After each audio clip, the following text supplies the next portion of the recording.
లోక రక్షకుడైన యేసుక్రీస్తు శిలువపై మరణించి తిరిగి మూడవ రోజు పునరుద్ధరణైన రోజును ఈస్టర్ పండుగగా క్రైస్తవులు తమ మత విశ్వాసాలతో జరుపుకుంటారు. ప్రపంచవ్యాప్తంగా క్రైస్తవులు ఈస్టర్ సందర్భంగా 40 రోజులు ఉపవాసాలు ఉండి ఈ రోజు విరమిస్తారు. గుంటూరులోని east Paris, west Paris, north Paris వివిధ చర్చిలలో ప్రత్యేక ప్రార్థనలు నిర్వహించారు. క్రైస్తవులు యేసు సమాధి నుండి లేచిన రోజుగా ఈస్టర్ జరుపుకుంటారు. ఈ రోజు క్రైస్తవులు ప్రత్యేక ప్రార్థనలో పాల్గొని యేసుక్రీస్తు పునరుద్ధరణని విశ్వసిస్తారు. బిషప్స్, పాస్టర్స్, రెవరెండ్స్ ప్రత్యేక వాక్యోపదేశాలు చేశారు. యేసుక్రీస్తు పునరుద్ధరణని రెవరెండ్ రత్నం ప్రకాష్ తెలియజేశారు. మరి కొంతమంది స్త్రీలు ఉన్నారు. యేసుక్రీస్తు మరి వారి జీవితంలో, ప్రజల జీవితంలోని అద్భుతాలు చేయటము, మరి వారి జీవితాల్లోని మరి వారు మెరుగైన స్థితిలోకి వెళ్ళడానికి సహాయం చేసినందుగా కృతజ్ఞతగా యేసుక్రీస్తు చనిపోయాడని వారు అక్కడ మరి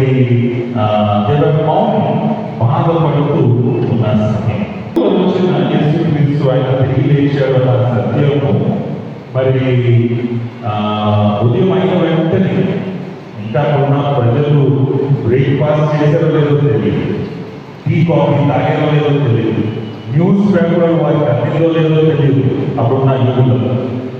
కానీ వారి చెవుల్లో పడిన వార్త ఏంటంటే యేసుక్రీస్తు సమాధి ఖాళీ పేరట మీ అందరికీ ఈస్టర్ శుభాలు తెలియజేస్తున్నాను.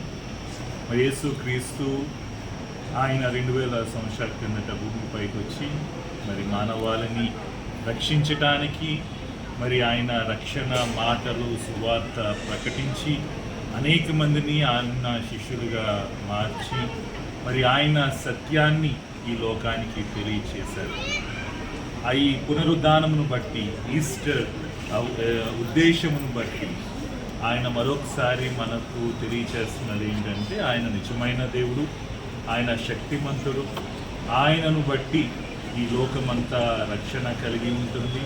ఆయన ఇస్తున్న జీవం, ఆయన ఇస్తున్న ప్రేమ, ఆయన ఇస్తున్న సత్యం మనం అందరము ఎరిగి ఆయనలోని బలపడలాగున మీ అందరికీ మరి ఈస్టర్ శుభాకాంక్షలు తెలియజేస్తున్నాను.